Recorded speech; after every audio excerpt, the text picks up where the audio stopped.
ನಿನ್ನೆ ನಾನು video start ಮಾಡ್ಬಿಟ್ನಲ್ಲ, ನೆಕ್ಸ್ಟ್ ಫಾಲೋ ಅಪ್ ವಿಡಿಯೋ ಯಾವ್ದು ಮಾಡಬೇಕು ಅಂತ ಥಿಂಕ್ ಮಾಡ್ತಾನೇ ಇದೆ ನಿನ್ನೆಯಿಂದ. ಒಟ್ಟ ಕ್ಲಾರಿಟಿ ಇಲ್ಲ, ಫುಲ್ ಕನ್ಫ್ಯೂಷನ್. ಮತ್ತೆ ಅದೇ ಥಿಂಕಿಂಗು, ನೆಕ್ಸ್ಟ್ ಏನ್ ಮಾಡೋಣ, ಕಂಟೆಂಟ್ ಹುಡುಕಕತ್ತೀನಿ, ಚಾಟ್ ಜಿಪಿಟಿ ನೋಡಕತ್ತೀನಿ. ಅರೆ, ಏನು ಕಂಟೆಂಟ್ ಹಾಕ್ಬೇಕಂತ ನೀನ್ ಯಾಕೆ ನೋಡಕತ್ತಿ? Just give a pass. ಅಂದ್ರೆ ನೀನು ಕಂಟೆಂಟ್ ಸ್ಟಾರ್ಟ್ ಮಾಡಿ ಏನಾದರೂ ಹೇಳ್ಬೇಕು, ಶೇರ್ ಮಾಡ್ಬೇಕು, ಜಸ್ಟ್ ನಾರ್ಮಲ್ ಥಿಂಗ್. ನಿನಗೇನು ಅನಿಸುತ್ತೋ ಅದನ್ನ ಮಾಡ್ಬೇಕು, ಹೌದಾ? ಸೊ ನನಗೇನು ಅನಿಸ್ತು ಅಂತಂದ್ರೆ, ಸೊ ನಾನೇನು ಫಾಲೋ ಮಾಡ್ತೀನಿ, ನನಗೇನು ಅನಿಸುತ್ತೆ.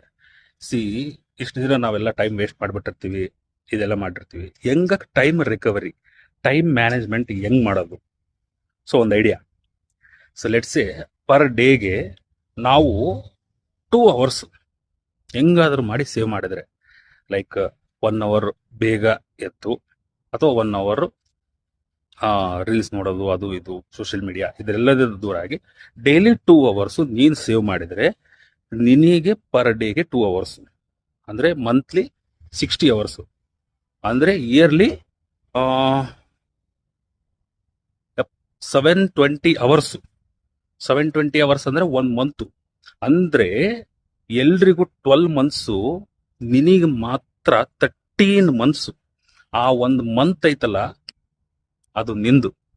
ನೀನು ಏನು ಬೇಕಾದ್ರೂ ಮಾಡು, ನಿನಗೆ ಅನ್ಸಿದ್ದು ಮಾಡು, ನಿನಗೆ ತಿಳಿದಿದ್ದು ಮಾಡು.